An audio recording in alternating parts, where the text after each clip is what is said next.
Hey, Stuart here, and in this video I'm going to talk about eating the right food for your particular genetics.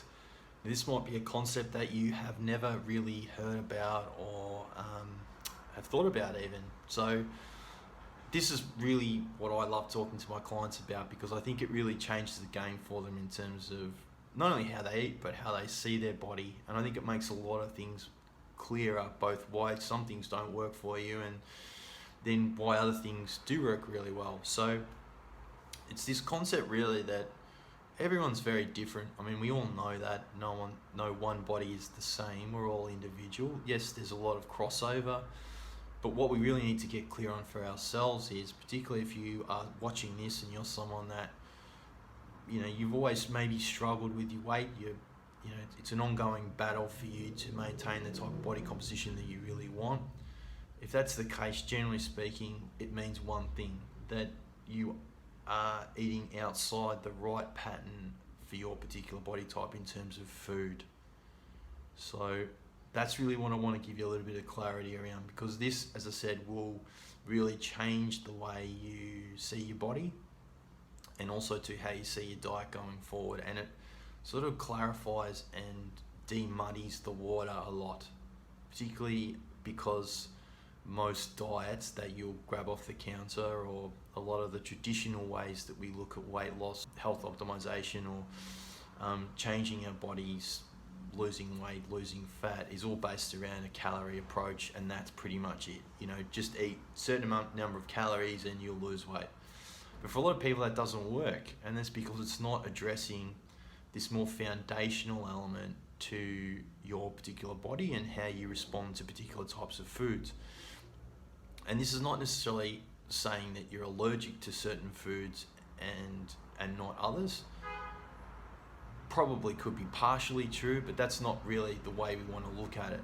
What we want to look at is your genetic makeup, as in, you're sitting there in this ancient machine that's been the process of evolution over thousands and thousands and thousands of years. And the way to think about it is, it's not a new model, it's not fresh off the factory floor, though it might feel like it. You're actually sitting and moving around in this sort of ancient model, as I said, that's evolved over a long period of time. What we need to think about is more so that longer period of time ago, and where ancestrally you probably would have evolved from, if you like. So we don't need to get genetic testing necessarily to know that either. I mean, you'll know if you're sitting there whether you have a Western, Northern European ancestry. You might have red hair and very pale skin, so you would have definitely evolved from the north of Europe. Conversely, you might be someone that's evolved from closer to the equator. You might have a lot more pigment in your skin. You would have evolved from somewhere, as I said, closer to the equator than the person with red hair and white skin and freckles. So that's the first thing. Think about ancestrally, logically, where you would have evolved from. Like, where would your type of person have come from? And that's really the starting point. So most people, and this is very logic based, so I'm sure this will make perfect sense to you as you start to think more and more about it. You don't need to go and look up your family tree or go on ancestry.com or anything like that, or get any genetic testing done. You can, but this is just very high level thinking about your particular body and where the problems might be coming from. So let's say hypothetically you're sitting there, you are from a northern Western European ancestry, as in you've evolved from north of Europe. So let's think about that for a second. So thousands of years ago, even let's go hundreds and hundreds of years ago, logically, someone in that environment, what's the temperature like? Temperature is mostly cold, so it's a cool climate, and you can see that from the pigment in your skin. You would have been someone that would have had clothes on effectively most of the time, so that's why you've got paler skin, because you certainly weren't out in the sun. There wasn't a lot of sun, clearly, where you've sort of evolved from, but also too thinking about the types of foods that would have been available in that type of climate, or in that environment more so. So you think about what's a cold weather environment, Northern Europe? What sort of food would I have been exposed to? Well, mostly cold weather vegetables and cold weather fruit, seeds and nuts, and probably wild meat or fish would have been in your diet. So what do we got there? We've got cold weather vegetables. What are they? Well, they're all like your cruciferous vegetable, your leafy greens, like spinach and broccoli and chard and herbs like parsley and basil and all those sorts of things. They all grow in a cold climate, don't they? And they're all green. Let's say fruit. What sort of fruit would have been available in a cold climate? Well, you would have had in the warmer months, I guess, warmish months, things like berries, blackberries, blueberries, raspberries, apples grow in a cold climate. But what you definitely wouldn't have had is pineapple or banana or grapes. You might have had grapes, but you certainly wouldn't have had anything that was like a mango or anything that's super sweet. So you're starting to build a bit of a picture here. So we've got cold weather veg, which is all your cruciferous veg, which is all the good stuff that's good for you. Fruit would have been apples or thin-skinned berries. You know, thin-skinned berries full of antioxidants. You know the benefits of those. Apples high in fibre. And then we would have had, you would think, wild meat. So that would be, you know, warm-blooded mammals that would have been in a cold climate, like deer and rabbit and all those sorts of things. Think about all that sort of wild meat that you would have been exposed to. That wild meat has very high omega-3 ratio, so you would have been consuming a lot of omega-3s through that meat, and also river fish or sea fish you would have been eating as well. Cold weather or cold water fish. So you build a bit of a picture there as to, right, well, so my body would have evolved eating those things.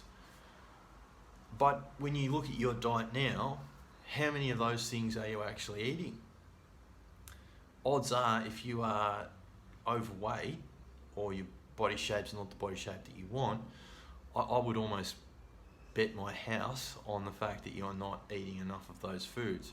And the other interesting thing about that is, you know, what I've just outlined there is what is considered to be a really healthy diet. But another way of looking at it is, why are those foods healthy for us? Are they healthy just because they're healthy, or are they healthy maybe because those are the foods that would have been in abundance in the environment that we would have evolved in? So that's almost chicken and egg, isn't it? So you're thinking, are these foods actually healthy foods because they're just healthy? Or are they healthy for me because that's the foods that would have been the environment that my body type would have evolved in over time? So these are sort of questions that we should be asking, and then applying that strategy and giving our body the foods that it actually is best designed to process.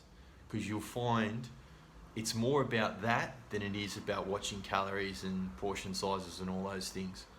It's a foundational approach to eating that most people just simply do not do, or they don't think about it in that way.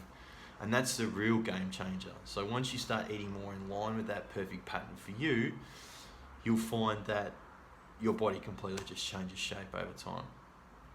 So I've given an example of Northern Europe, but you can also apply it even if you've got Asian ancestry, if you're someone that is, as I said, closer to the equator in terms of ancestry where you would have come from, you've got darker skin. Just sort of backtrack and think, okay, what would the foods I would have been exposed to? You know, generally speaking as well, closer to the equator, as a rule of thumb, if your lineage tracks back to the equator, you have a higher tolerance for carbohydrates. Lucky you. You'll be able to get away with having a lot more things like rice. And as I said, the types of fruit and veg you would have been exposed to there would be slightly different to what someone that was from Northern Europe would have been exposed to. So take that information and apply it to what your body would do better or less well. And generally, closer to the equator, you would have been eating a lot more plants. You wouldn't have been eating as much meat and as much fat. But you just have to think about it in those terms. That forms the foundation of how you actually start the best possible diet for you. It doesn't actually have anything to do with calories. So that's really the foundation of what we try and get to as quickly as we can for you as part of this 21-day program is determining what that perfect pattern is for you, because that's the real game changer. Once you start eating more consistently in line with that pattern of meals that's best for your body type, you'd be amazed at how quickly your body will change. It's almost like turnkey fat loss. Anyway, hopefully that was helpful, and hopefully that got you thinking a little bit. So it's certainly not a blanket answer. Everyone's body is very different, but that's how you need to start thinking about it. What's my ancestral lineage? What would my body have evolved eating? And you start from there and you build from there. So I'll see you on the next video. Hopefully you enjoyed that.